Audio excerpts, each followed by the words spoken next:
Hey everyone, I'm Kate Kennedy and I'm here with day 35 of 100 Days of Kane, PA. And today we talk with Michelle Palmer, who's the director of the Kane Area Community Center, about why she decided to come back to Kane and raise her son, Tanner. I think you're in for some great stories from her and I can't wait for you to hear them. So I'm gonna go ahead and look you around.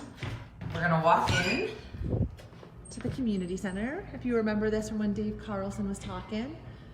And we'll come on over here and say hello, Michelle. Hello. How are ya? So far, so good.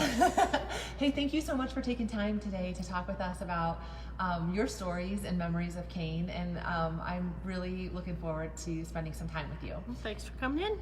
Okay, so let's start with, where were you born? I was born in Odessa, Texas. And how did you end up in Kane? My mother, one of 14 McKenna children, was born and raised in Kane, and I was not really a planned child. After my 3 siblings, my parents moved to Texas, and then my grandmother McKenna passed away. I was born in September and she passed away in December, and we moved after that. So you were young when you moved back to Kane? Less than a year old, I think. Okay. So you pretty much grew up there most of your life, but you didn't graduate from Kane High School. No, I moved to Akron, Ohio, just before my junior year in high school, and because my sister lived there, and I had spent every summer with my sister, so I had a lot of friends out there, and I decided to go to school and try something different.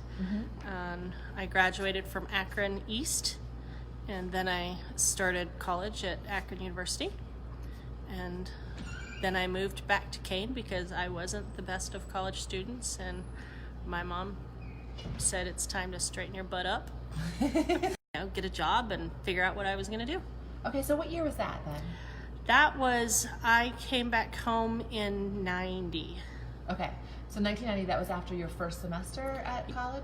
Yep. And what were you doing then? I tended bar. I tended bar at Tarbenders, which is now Samansky's. I tended bar at Schooners, which is now Docksiders. Oh. And I also tended bar at Colonial Inn, but it doesn't exist down in Wetmore anymore. Yeah.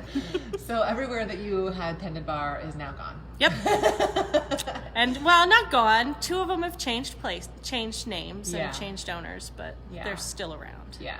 Okay, and so you come back, you're what, like 19 years old? Yep, 19, well, almost 20, about 20, I guess. And then that's when you met someone very special. I did. I met my husband at a high school basketball game. And what was his name? Jeff Palmer. So tell us about that basketball game. I don't even remember who Kane was playing, and I hadn't been to a basketball game in, forever. And my not then husband, but my husband and his brother were there, and they were in front of my friend Amy Snyder and I. She's Amy Gustafson now. And I joked that they were on vacation, and when they played the national anthem, you're on vacation, take a break. And he said, I'm never on vacation. So when the national anthem played, what made you say that to him? Because they were like standing up like big giant sticks and, very proper military. And my brother-in-law at the time was going to school, and he had been to West Point, so both of them were in the military. And they were home on leave. And they were. Or break or whatever. And Amy and I left early because it's basketball, and I'm not really a basketball fan. And so when we were leaving, he chased me down to the parking lot and asked me if I wanted to go to Shady Point and have a milkshake. And I thought, well, some guy had asked you to go have a milkshake, can't be all that bad. Right. I mean, I knew him, but because everybody in Kane knows everybody. But I didn't know him. And we went to Shady Point, which is not there anymore. And we had milkshakes and French fries, and that was around Christmas time, and we were married, in July. So it was fast. Yep. You guys connected? Yeah. We got along really well, and either he would come home on weekends or I would go to Georgia because he was stationed in Fort Benning, and it just kind of worked. It did. And he asked me to marry him over the phone with a bunch of guys in the background cheering him on, and I said, show me a ring and I'll give you an answer. Michelle. He came home the next weekend and brought a ring, and I had to give him an answer. And the answer was? Yep, I said yes, and then the craziness began. So you're planning your wedding. So when did he propose? What month? Gosh, February, March. Okay, so you meet in like December-ish, and then February and March you're engaged, and you get married in July. So that's a quick planning of a wedding. It is, and it was kind of because of Desert Storm. We were in the middle of Desert Storm at the time, and he, being a ranger, only had block leave vacation time, so he had to take vacations at certain times a year, and that would have been the only time that he wouldn't have been deployed somewhere.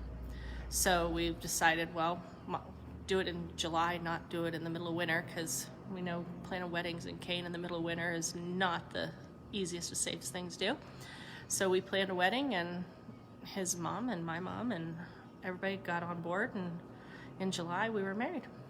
What was going on? What else was going on that day? July 20th, 1991, the Welcome Home Victory Parade for Desert Storm, which happened to be on the same day. Originally, when we planned our wedding, we kind of planned it around the fact that it was supposed to be a Friday night parade, and then somehow it got changed to a Saturday parade.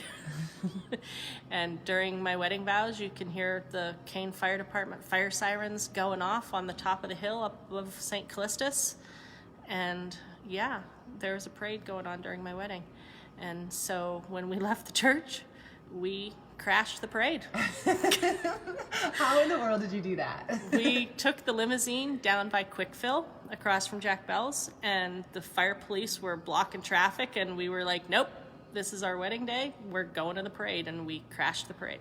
So you parked the limo? Nope, we drove the limo through the parade, brought the limo through the parade, and around the post office we got out of the limo and walked through the parade. Up Fraley Street. Up Fraley Street. And in your wedding dress. In my wedding dress. And the limo ran over the train, and the train has a tire track on it. Oh, that's so memorable. And we crashed the parade and then went on to the reception. Who was in your wedding party that was with you? Amy Snyder, who is now Amy Gustafson, and Alicia Kane, who is now Alicia Schleicher. Oh my gosh, what a great memory. And how appropriate, too, that your husband served. Yeah. And got to be part of the parade as well. He came home, and somebody that was on the parade committee actually asked him if he would be in the parade. And it was funny because we're like, parade. But we were in the parade anyways. I love that. That is such a fun memory. And I feel like I could just picture you doing that, Michelle. Like, it's your wedding day. You know, yeah. you can do it. Hey, July 20th is anniversary, and they had a parade. And who else has a parade for their wedding?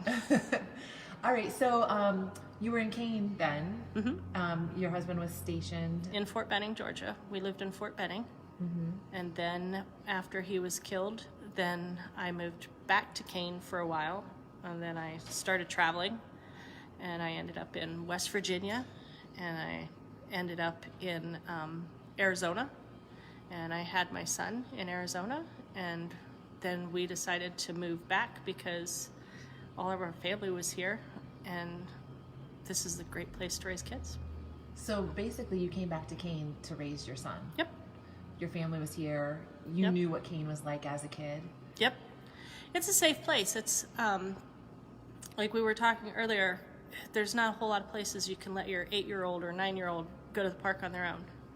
I couldn't have done that in Tucson.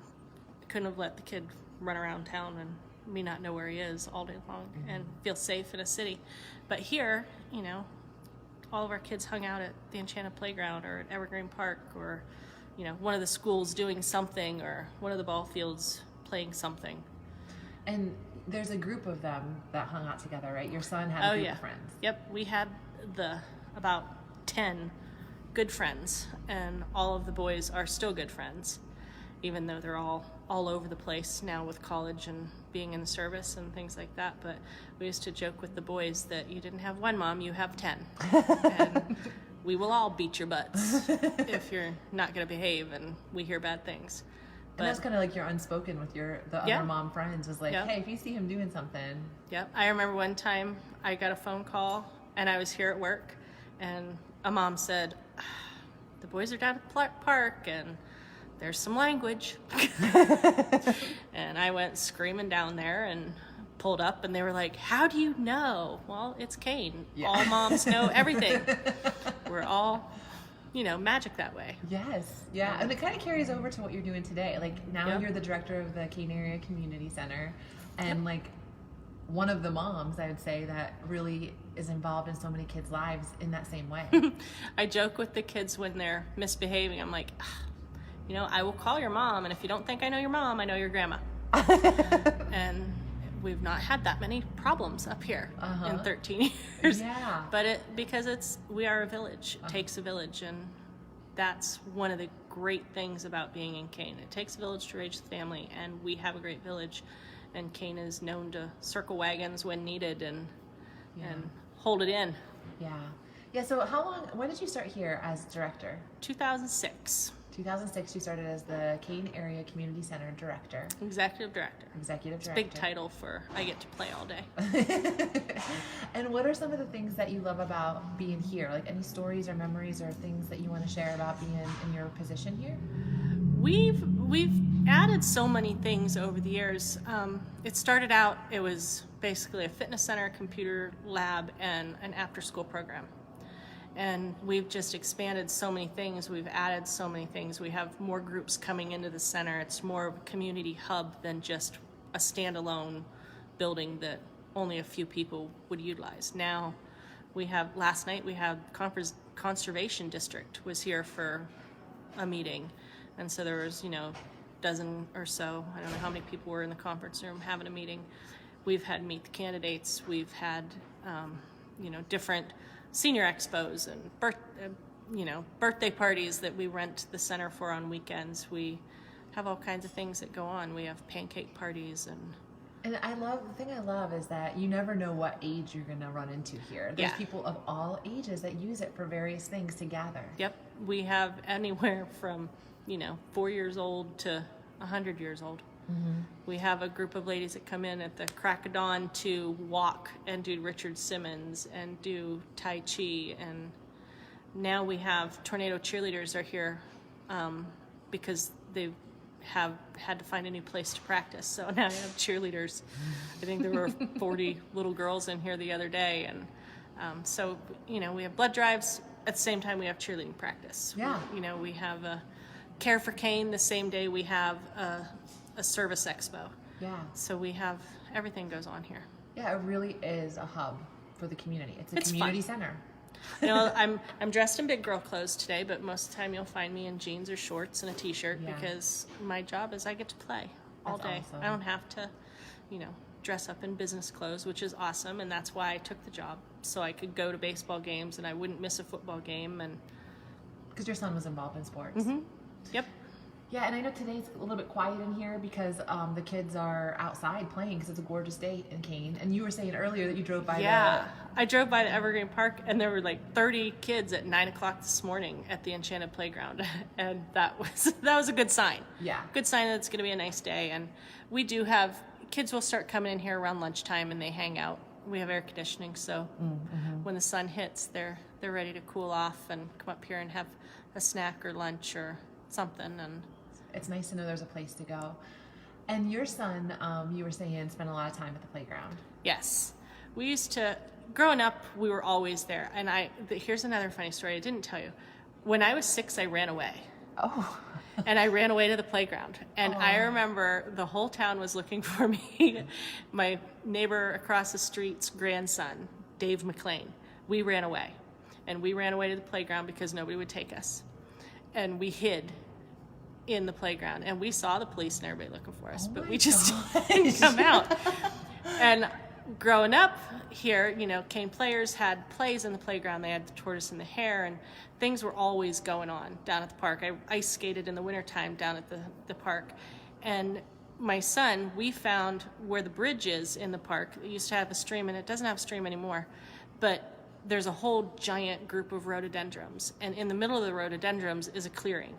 And it was about the same time as the movie A Bridge to Terabithia came about, but that was our Terabithia. We would go and find things in the park to do, and I'm sure, and I apologize for the past transgressions that if my kid attacked you when you were walking by with a Nerf gun, but they would, we would have Nerf wars at the park. We would go at the playground. They would play all day, and we'd have lunch down there, and pack a lunch and all the kids would play, or pile as many as you could in your car and go to the playground and play all day.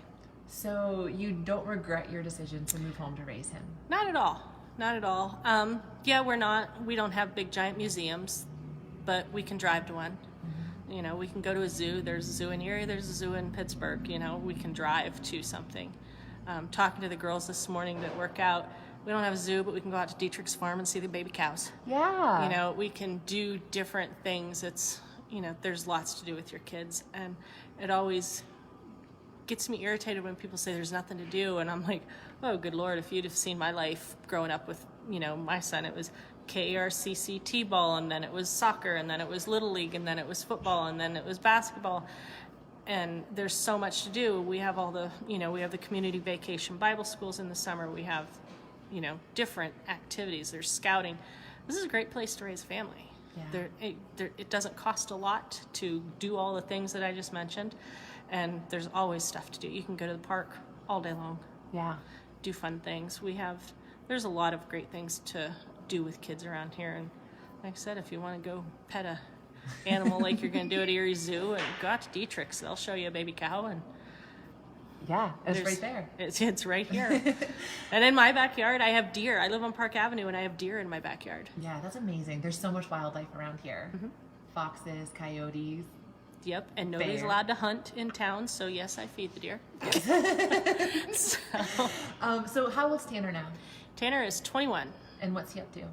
Tanner lives in England. He's in the Air Force. Awesome. He's in security forces, and we hope he comes back to the States in another month or so. He's been in England 2 years. He's done with the United Kingdom. He's ready to come home. He's ready to come home to Kane. Ready to come home to Kane, ready to come home to the States.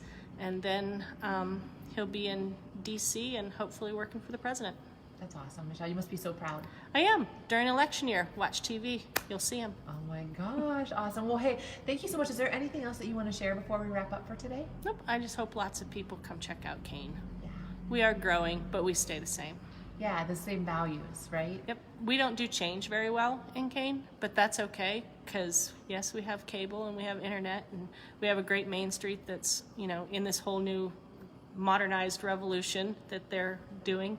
But Kane is Kane, and it's a great place to raise a family, and we don't do change well, but that's okay, because not all change is needed. Yeah, when the basics are good, you keep those basics. And we have an awesome school. We have an awesome school district here. And I think that's one of the good pulls of Kane, too. I mean, we have a lot of kids that are going to college, a lot of kids that go to trade school, a lot of kids that, work locally and stay home. Go to the military. Go in the military. I think Tanner's year, they had 7 kids going to the military. We have less than 100 kids a year that graduate, but that's okay, too, because we have small classes and get to know their teachers. Yeah. It's the whole village thing again. Yeah, it's really hard when you grow up and you see your teachers out all the time in different situations. I still can't call Mr. Buckley by his first name. I know, me neither. I never will. And he's told me before, Michelle, you can call me Dick. And I'm like, no, I really can't. I actually really physically can't. There's some teachers that I can, but there's just some teachers I can't. It's so funny. I don't think you're alone in that. No, and everybody knows everybody. And we really, we are a village, and if I'm not home, then I know another mom has it, did when I had, Tanner at home. Well, and you're feeling that role for so many moms right now. And sometimes. Parents. Yeah, I think so. At the community center, that's exactly what you do. You provide that safe space where parents and kids alike know that they're going to be okay. They are, and, we want everybody to feel comfortable. We also want everybody to know that, I'm a mom, and I will tell your child if they're misbehaving. Yep. Yeah. Well, awesome, Michelle. Thank you so much for your time. I love your stories. You're a great storyteller. I don't know. I'm not that interesting, but I disagree. Thanks for asking. Crashing a parade on your wedding day, I think, qualifies you as interesting. If anybody has a video of that, I would love to see it, because I don't have the video of that. Ooh. I know there was a video taken from the best man, but he lost it over the years. All right, everyone. Thank you so much for tuning in. What a fun interview and time with Michelle Palmer, and hearing about her shenanigans and also the ways that she appreciates how we are here in Kane. To raise a child, to raise kids here is about accountability. So just thanks for tuning in. I hope that you have had a similar experience. And if you have, like if you feel like your kids or you have been raised by a village, share some of your stories in the comments below. We'd love to hear from you. So thanks again, and we'll see you tomorrow for day 36.